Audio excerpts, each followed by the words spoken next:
윤석열 대통령 탄핵 위기 넘겼지만 여당 사퇴해야 주장. 윤석열 대통령이 계엄령 선포와 관련된 탄핵안 표결에서 가까스로 직을 유지했지만 여당인 국민의힘 PPP조차 그의 사퇴를 촉구하고 나섰다. 지난 토요일 국회에서 열린 탄핵 표결은 여당 의원들의 집단 퇴장으로 무산되었다. 단 2명의 여당 의원만 본회의장에 남았고 그중 1명은 탄핵안에 반대표를 던졌다. 본회의장 밖에서는 야당 의원들이 안으로 들어오라 고 외치며 퇴장한 의원들을 겁쟁이라고 비난했다. 동시에 국회 밖에는 대통령 퇴진을 요구하는 대규모 시위가 벌어졌다. 윤 대통령은 계엄령 선포로 정치적 혼란을 일으킨 데 대한 책임론에 직면했으며 야당은 12월 11일 탄핵 재추진을 예고했다. 국민의힘은 질서 있고 책임감 있는 방법으로 위기를 해결하겠다며 대통령의 사퇴를 촉구했다. 한동훈 국민의힘 대표는 국가 혼란을 최소화하기 위해 대통령의 질서 있는 사퇴를 계속 추진할 것이라고 밝혔다. 야당인 재건한국당 김준영 의원은 대통령이 임기를 마칠 수는 없을 것이라며 조속히 사퇴하거나 탄핵되는 것이 국가를 위해 더 나을 것이라고 주장했다. 윤 대통령은 7일인 토요일 처음으로 대국민 사과에 나섰다.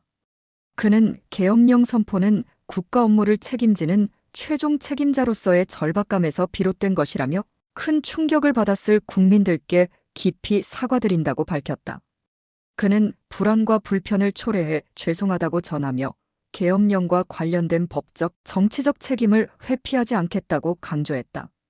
계엄령 사태는 지난 화요일 밤 윤 대통령이 갑작스러운 TV 연설을 통해 계엄을 선포하며 시작되었다. 그는 야당을 북한과의 공모 및 반국가적 활동을 벌이고 있다고 비난하며 민주당의 검찰 탄핵안 제출과 정부 예산안 거부를 계엄령 선포의 이유로 들었다.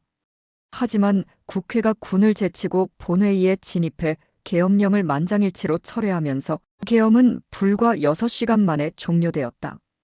윤 대통령은 계엄령 재선포 가능성에 대해 헌법 개정 시도는 절대 없을 것이라며 정치 상황 안정화를 위한 방법을 당에 위임하겠다고 밝혔다.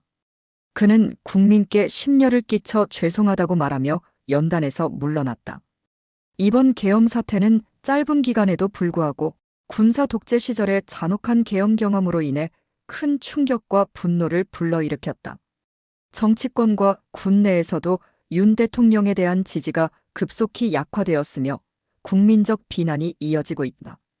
특히 계엄령 선포 직후 윤 대통령이 작성한 체포 대상자 명단이 공개되며 논란이 더욱 커졌다. 윤 대통령은 홍장원 국가정보원 1차장과의 통화에서 이 기회에 다 체포하고 정리하라고 지시하며 국정원에 인력과 자금을 지원하겠다고 말한 것으로 알려졌다.